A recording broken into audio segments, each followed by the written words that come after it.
Into an oasis of freedom and justice. I have a dream that my 4 little children will one day live in a nation where they will not be judged by the color of their skin, but by the content of their character. I have a dream today. Ever wonder how certain words can inspire a nation, shift its course, and resonate through time? Today we're going to unpack the magic behind powerful speeches, just like the one you've glimpsed, and reveal the art of rhetorical analysis. Ready to uncover those secrets? Let's go. So first things first, what is a rhetorical analysis? Imagine you're watching a magician perform an astounding trick. Instead of merely clapping in awe, you ask, how did they do that?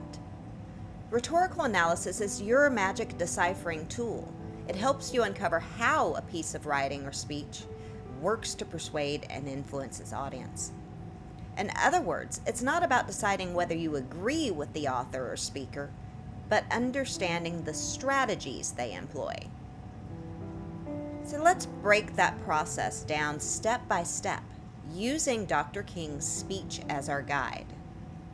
Step 1. Read or listen actively. First, you need to engage with the text or speech, and with Martin Luther King's speech, you can feel the emotion and passion. Listen or read, noting down initial feelings and reactions.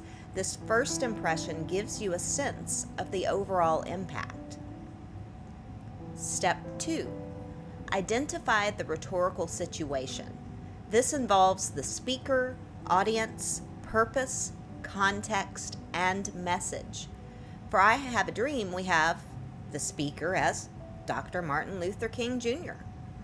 The audience is primarily civil rights supporters, but really the entire nation. The purpose is to advocate for the end of racial discrimination and call for equality.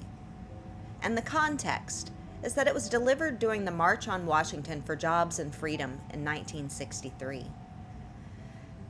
Step 3 is to locate key rhetorical strategies, one of which is ethos or credibility.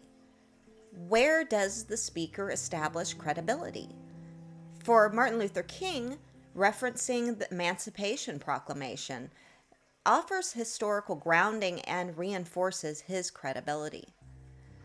Another element is logos or logic. And you can identify logical arguments or facts. Dr. King, for instance, speaks about the unfulfilled promise of the Emancipation Proclamation, stating, 100 years later, the Negro still is not free. Another element is pathos or emotion. So you can spot emotional appeals. King's repetition of, I have a dream, evokes hope and paints a vivid picture of the America he envisions. And there's also kairos, or timing. Why is this the right moment for this message?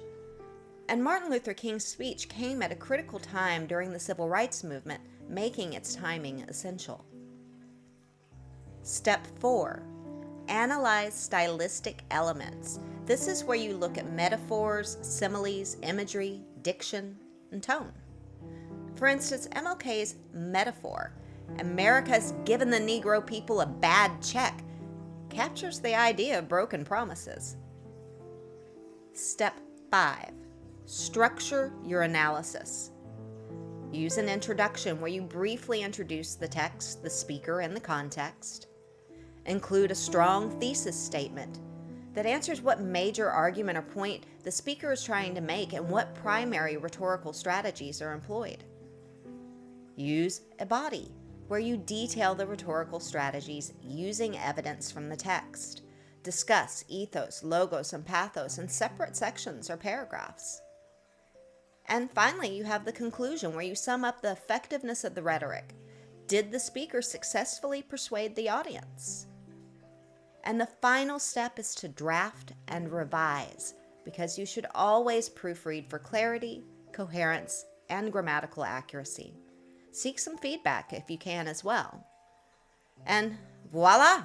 You've decoded the magic behind powerful speeches like I have a dream. Remember, the world of rhetoric is vast and fascinating, and with every rhetorical analysis, you're building your skills of perception and understanding. As you continue, you'll find yourself not only appreciating great works, but also becoming a more persuasive and effective communicator. Keep analyzing, keep questioning, and most importantly, keep dreaming.